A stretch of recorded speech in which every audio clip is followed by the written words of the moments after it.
Paz do Senhor, igreja, amém? Deus abençoe os irmãos, muito obrigado mais uma vez por toda a atenção. Antes de eu ler hoje a palavra de Deus, eu quero construir uma base sobre a palavra de Deus essa noite, sobre o tema que Deus ele tem para falar conosco, e é algo que nenhum de nós conseguimos se livrar. Eu quero falar sobre problemas. Quem não tem problemas aqui? Existem diversos tipos, natureza de problemas, né? Existe problema que ele aparece, trazido por outra pessoa. Existe problema financeiro. Existe problema profissional. Existe problema também conjugal. Problema familiar. Então, existem diversos tipos de problema. E eles vêm mesmo, e muitas das vezes a gente olhamos para um quadro, principalmente esse mês, agora esses meses, é mês de política, né? E quem acompanha a rede social, quem acompanha o jornalismo, está vendo que está um monte de problema nessa área. E muitas das vezes nós comentamos e falamos assim, quero ver como vai resolver esse problema agora. Existe também aquele problema que é o que eu mais vou falar, que é aquele problema que você arruma para você e eu arrumo para mim. Né?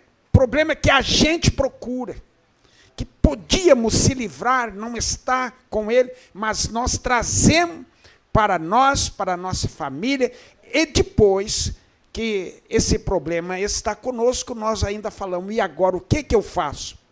Como vou me livrar desse problema?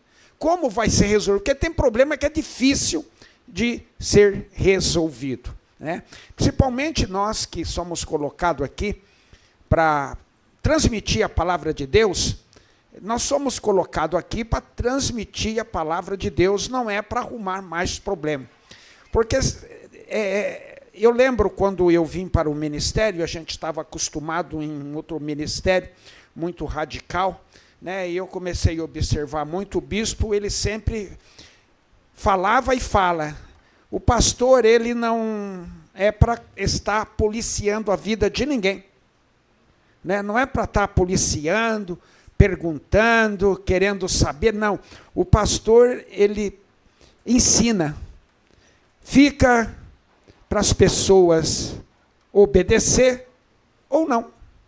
Então, são vários problemas. Eu tenho uma mensagem hoje, um texto que nós vamos esmiuçar ele, e é coisa incrível, né? Ele se encontra no livro de 1 Samuel, no capítulo de número 6. Nós vamos ler apenas 2 versículos. Todos os irmãos conhecem, mas o acontecimento desse texto é algo que chama atenção, porque tem um versículo bíblico, se eu não me engano, em uma das maravilhosas parábolas do Senhor Jesus, ele diz assim, porque os filhos das trevas são mais sábios do que os filhos. Então, irmãos, nós não podemos aceitar esse verbo ou esse ditado operando na nossa vida, não. Os filhos da luz têm que ser mais sábios do que os filhos das trevas. Amém? Vamos lá, 2 versículos. Havendo, pois, estado a arca do Senhor na terra dos filisteus 7 meses, e os filisteus chamaram os sacerdotes e os adivinhadores, dizendo, que faremos nós da arca do Senhor? Fazei-nos saber como a tornaremos a enviar ao seu lugar. Deus abençoe os irmãos. Essa coisa tremenda, sabe? Aqui nós encontramos aqui um grupo de sacerdotes, de adivinhadores, que não eram de Israel, não. Eles eram sacerdotes dos filisteus. E eles foram chamados pela direção dessa terra, dessa nação, para ajudar eles a resolver um sério problema. Os irmãos têm conhecimento que a Arca da Aliança, ela foi estabelecida no período em que o povo de Deus transitou do Egito até a terra prometida. E nessa arca foram colocadas 3 coisas importantes. Primeiro foi as 2 tábuas da lei, os mandamentos, que foram escritos com o dedo de Deus. Foi colocado lá também um vaso do maná, que foi o alimento que veio do céu para alimentar aquela nação no período de 40 anos. E depois também foi colocado na arca a vara de Arão, que representava o poder, o temor, né? A mão de Deus. E esta arca, ela foi feita segundo o pedido de Deus. Ela tinha uma certa medida, ela foi feita de madeira e ela foi colocada após a madeira revestida de ouro. E não só representava a arca de Deus, a presença de Deus, mas para aquele povo a arca era a presença de Deus. Houve uma guerra entre Israel e os filisteus.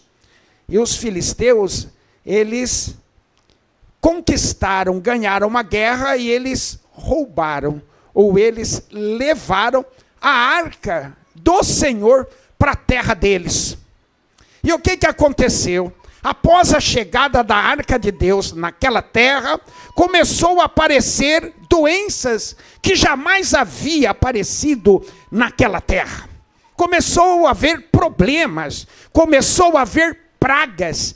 No momento em que a arca do Senhor chegou naquela terra, algo começou a acontecer de estranho. E eles ficaram imaginando o que será. Da onde vem isso? Porque eram doenças horríveis, terríveis. Não eram qualquer doença, não eram qualquer enxaqueca, não. Não era qualquer dor de cabeça, não. Eram pragas também de ratos que devoravam a plantação daquele povo. Os irmãos sabem que o rato é um dos piores roedores que existe. Uma vez eu fiz uma plantação de cana e começou a aparecer lá a cana toda roída. Acabava, eu fui descobrir que era uma praga de rato chegando. Irmãos, e começou a destruir a terra. E uma doença que começou a pôr naquele povo um pavor tremendo. A Bíblia fala que era um tumor nas hemorroidas. Pensa bem. Começou a morrer gente. E a desgraça foi total. E eles começaram a pensar, tem alguma coisa a ver com a arca de Israel? E eles, muito inteligentes, chamaram os sacerdotes, adivinhadores, e eles disseram, nós temos conhecimento de quando o povo de Deus esteve lá no Egito. E quando o faraó não liberou o povo, também apareceu 10 pragas naquele lugar. E eles disseram, então, ó sacerdote, vocês têm que falar para nós, qual é a medida que nós vamos tomar para se livrar desta arca? E nós queremos saber se a doença, se a praga tem a ver com a presença da arca. Se ela tiver a ver com a presença da arca, vocês terão que colocar uma forma de nós devolver esta arca, levar ela embora. E se não tiver nada a ver, as coisas vão continuar caminhando normalmente. Por quê? Eles começaram a mudar a arca de cidade. Vamos levar para aquela cidade. Acontecia tudo de mal naquela cidade. Vamos transportar para outra cidade, dentro da nação deles. Também as mortes continuavam, as enfermidades continuavam. Colocaram a arca ao lado do deus deles, chamado Dagon. E o que aconteceu? Pareceu caído no outro dia. Não é possível. Eles tinham um respeito muito grande por aquela imagem. De novo, a imagem apareceu caída e quebrada, sem mão, com o pescoço cortado. quebrantado. E eles falaram: o que faremos agora? E eles não tinham como devolver. E eles disseram: que problema nós arrumamos para nós mesmos e não temos como mais agora. Porque duas nações em guerra não podiam se encontrar. Não tinha como eles levar. Era guerra. Eles tinham que achar uma forma de devolver. Eles tinham que encontrar uma forma de saber se as pragas e as doenças e os tumores tinham a ver com a presença da arca. Chamaram quem?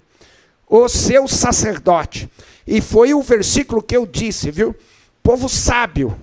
É o que a Bíblia diz, porque o filho das trevas só mais sábio. E aqueles homens disseram: nós temos uma estratégia. Nós temos algo para fazer que nós vamos saber se tem a ver a arca com a doença, a arca com a praga. Olha bem, irmãos, nós vamos saber através do que nós vamos fazer. Olha bem, tem hora que a gente tem que pedir a direção de Deus, irmãos. Eu creio que essa palavra ela vem de encontro para nós esta noite, porque todos nós temos problema e queremos que eles sejam resolvidos. E muitas das vezes nós procuramos a pessoa errada, a autoridade errada, forma errada para resolver, e o problema, ao invés de ser resolvido, ele começa a aumentar, até chegar em uma escala de não ter mais como resolver. Aí traz para o bispo fala: agora é tarde demais, não tem como mais. Entendeu? Agora já não é mais para o pastor, agora já é caso de polícia. É verdade, então tem que tomar cuidado. Tem que tomar cuidado. Tem que ser como a Bíblia ensina: manso como a pomba, prudente como a serpente. Nós somos um povo de paz, nós somos um povo que seguimos os mandamentos do Senhor, agimos mediante a palavra de Deus, somos de paz, sábio, prudente, para que o problema não saia de uma maneira de não ter como mais resolver.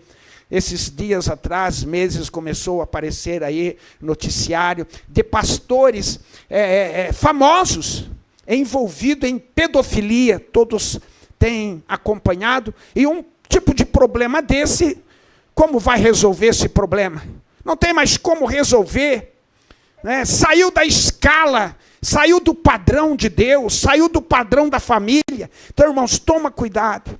A Bíblia diz: vigie noite e dia, porque o nosso adversário, o diabo, ele vive ao derredor, vendo de que maneira ele vai destruir a família, o ministério, a paz, o casamento e tudo mais. Aqui agora, quando chega na mão desses sacerdotes, eles dizem o seguinte: nós vamos usar uma estratégia. Vocês trazem 2 vacas, mas 2 vacas novas. Né? Eu tive pensando assim, a Bíblia ela fala muito sobre os anciões, porque os anciões têm experiência de vida, né? Tem bagagem. Mas tem um outro lado também da pessoa da 2ª e da 3ª idade, que ele age de forma ao contrário. Ele começa a dificultar a situação. Tem cuidadores de pessoas idosas que não sabem nem o que fazer, porque manda fazer de um jeito, ele faz de propósito ao contrário. Parece que quer ser um verdadeiro exibicionismo, chamar a atenção das pessoas. Tem pessoas da 2ª e 3ª idade que eles vão de mal a pior, porque começam a fazer tudo ao contrário do certo. Alguns que têm o hábito de beber um pouquinho, eles aumentam a dose, e assim vai de mal a pior, querendo chamar atenção, e começam a fazer mesmo de propósito para dar trabalho. Então disseram: nós queremos 2 vacas novas, que nunca trabalhou, que nunca foi adestrada pelo ser humano, e que elas tenham crias recente. tenham filhotes. E nós vamos construir um carro novo e vamos colocar a arca do Senhor em cima deste carro novo. E nós vamos também produzir 5 ratos, segundo os príncipes dos filisteus, e 5 hemorroidas de ouro, que vai ser como presente para Israel. Muitas das vezes tem pessoas que não gostam de falar, não gosta que fala de dinheiro, né? Ele gosta de tudo no culto, ele gosta do louvor, da palavra, da adoração, mas não gosta que fala da oferta, né? E todo negócio na Bíblia que você encontra, todo problema, você encontra lá algo voltado para a parte financeira. Agora eles vão arrumar uma forma de ter certeza de que o problema da terra dos filisteus é por causa da arca, e eles mesmo assim colocam um cofre do lado da arca com 5 ratos de ouro e 5 hemorroidas de ouro para acompanhar como presente, como uma fiança, né? E ele diz assim, olha, nós vamos colocar no carro a arca, vamos colocar o cofre e vamos colocar as 2 novilhas, que é 2 vacas, que tenha filhotes recentes, novos, e elas vão levar. Mas tem um porém. A carroça não vai ter carroceiro. A carroça não vai ter carroceiro. Ela não vai ter um homem com as rédeas na mão, guiando aqueles 2 animais.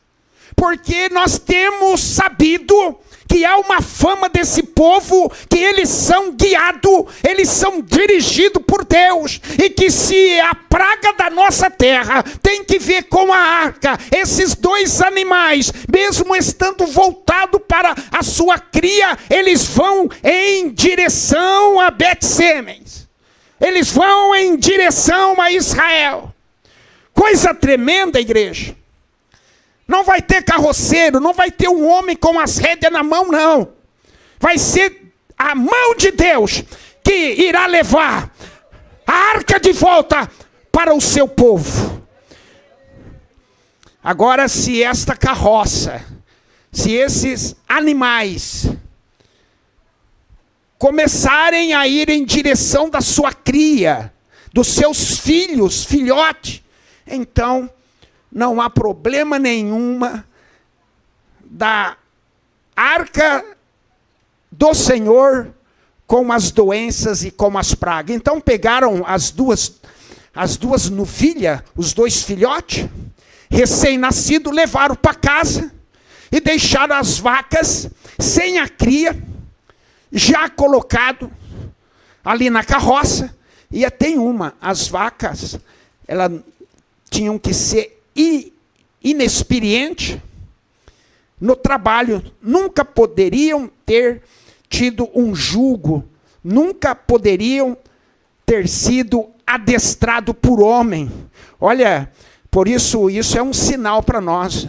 Nós não podemos estar sendo ensinados por modelos de homens aqui nessa terra, voltado para a divindade. Nós temos que estar sendo ensinado, dirigido, comandado pela palavra de Deus, pelo Espírito Santo, para que nós não venhamos a errar, a se enganar, a cometer um erro dentro da palavra. As vacas com filhotes são sensíveis, muito sensíveis. Já pensou? Um grande problema, eles estão na mão, mas os sacerdotes dos filisteus foram prudentes, foram sábios. Eles sabiam da fama de Israel, sabiam do poder de Deus do Israel, sabiam tudo. E eles pensaram, bom, se o mal que está acontecendo aqui, porque era muita morte. Diz a Bíblia que estava morrendo muita gente, e aqueles que não morriam, eles ficavam afetados por aquela enfermidade. Eu não preciso aqui estar falando o que gera esse tipo de enfermidade, esse tipo de diarreia. Irmãos, é um descontrole intestinal horrível, terrível. Imagina como estava aquele povo, imagina como estava aquela nação. Era um descontrole total. E eles queriam se livrar daquela enfermidade, porque é coisa nova. Imagine, nós ficamos aí há 2 anos atrás, o mundo passou por um período, porque apareceu uma enfermidade que ninguém conhecia, e começou a morrer gente, começou a morrer muita gente, e não tinha ainda remédio, não tinha vacina, e o número de pessoas ia aumentando dia após dia, e o mundo ficou então voltado para esse tipo de enfermidade. Assim estava lá os filisteus. E agora eles então vão observar, porque não tinha carroceiro, não tinha homem para guiar a carroça, e as vacas, pela lógica, elas iam para onde estavam os seus filhotes. Então eles queriam ter certeza, e tem colocaram lá, e alguns príncipes dos filisteus iam de longe observando o comportamento das vacas. Olha bem, igreja, se você tem algum problema essa noite, eu tenho amigos que eu gostaria que pudesse assistir essa pregação, não para me ouvir, mas para ouvir a palavra de Deus, porque tem problemas sérios, e estão com a mão atada, estão aqui que nem os filisteus. E agora, o que a gente faz com essa arca? Como vamos levar de volta? Como vamos se livrar? Tem pessoas que estão perguntando como eu vou como vou me livrar desse problema? Esse problema que está presente na minha casa, na minha família, na minha vida. Eu acordo de madrugada e esse problema bate de frente contra mim. Eu não consigo dormir, não consigo prosperar, não consigo viver, não consigo ir para a igreja. Eu não consigo mais viver em paz, porque tem tipo de problemas que tira a paz, descontrola tudo, destrói tudo. E a pessoa pergunta: como me livrarei? Como vai ser resolvido esse problema? Como a paz voltará a estar na minha vida? Irmão, só tem uma forma: busca o Senhor. Deixa esse orgulho para lá, coloca o teu joelho no chão e fale com Deus, porque tem hora que nós, com a experiência que temos, dá vontade de abrir a cabeça da pessoa e colocar lá a solução, porque nós já sabemos qual é a solução, e as pessoas não querem se humilhar, não querem pedir perdão, não querem voltar para a igreja, não querem acertar as contas com Deus, porque existe 2 tipos de acerto de conta com Deus. Existe acerto de conta que nós podemos fazer hoje, mas existe acerto de conta que nós faremos no último dia, no dia do julgamento. Aplauda ao Senhor. Oh, aleluia, santo é o Senhor, louvado seja Deus.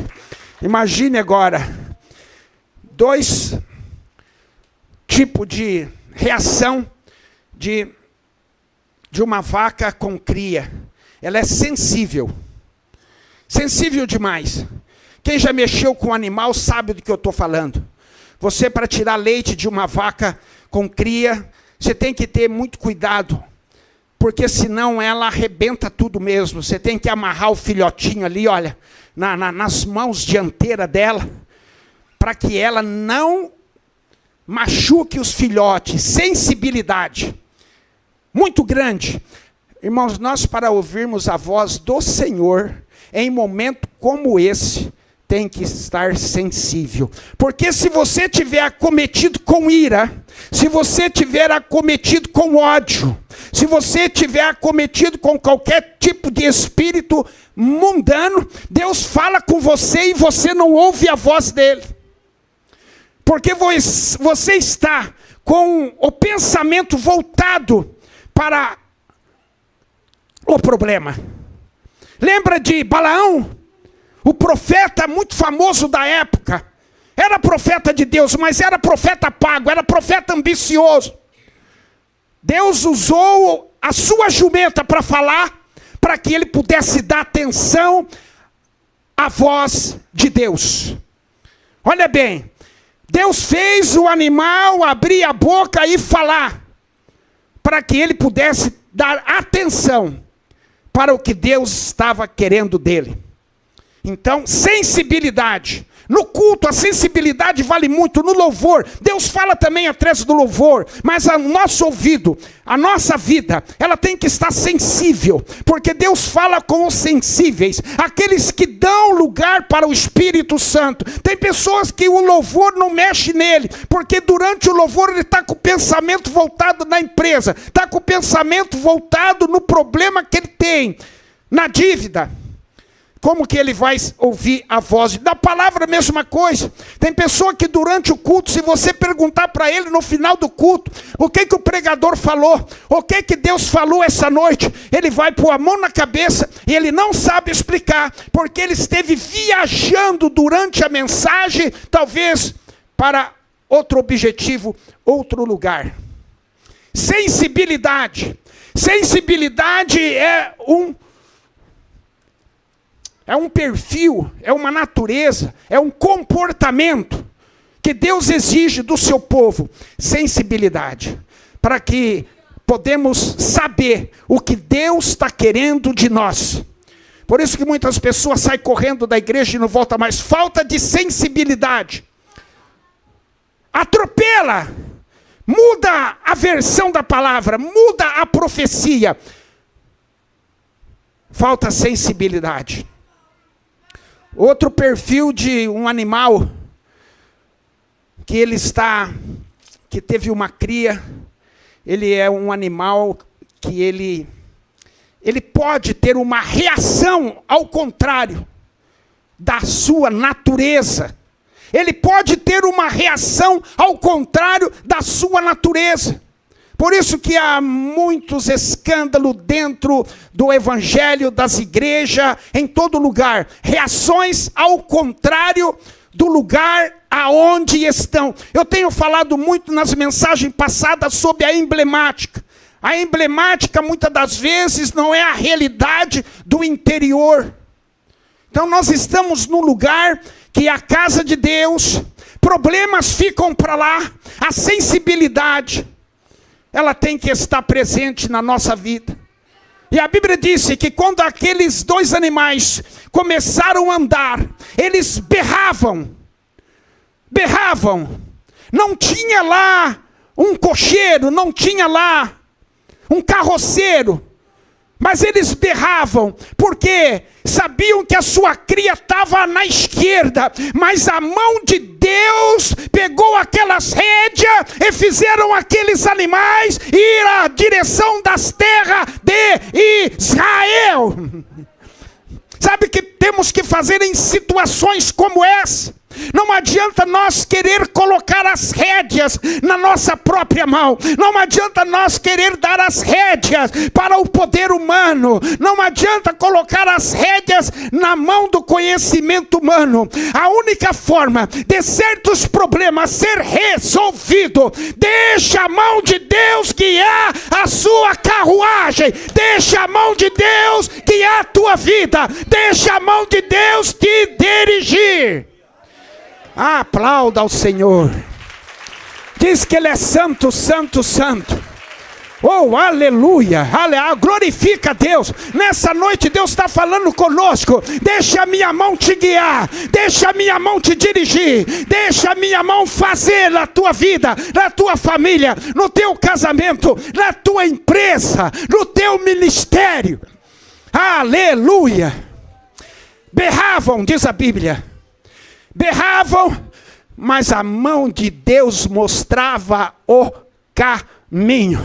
E os príncipes de longe, eles observavam e diziam: nossa, como pode isso acontecer? O objetivo, a lógica, era os animais irem para a esquerda, irem em direção de seus filhotes, mas os animais tomaram o lado direito, em direção de Betseme, em direção de Israel. Eles diziam: como pode esse povo, como pode este Deus, da onde vem esse poder, da onde vem essa direção? E eles sabiam: não tem cocheiro, não tem carroceiro na carroça, mas tem a mão de Deus que está dirigindo. É a mão de Deus que dirige a igreja, é a mão de Deus que dirige tua vida.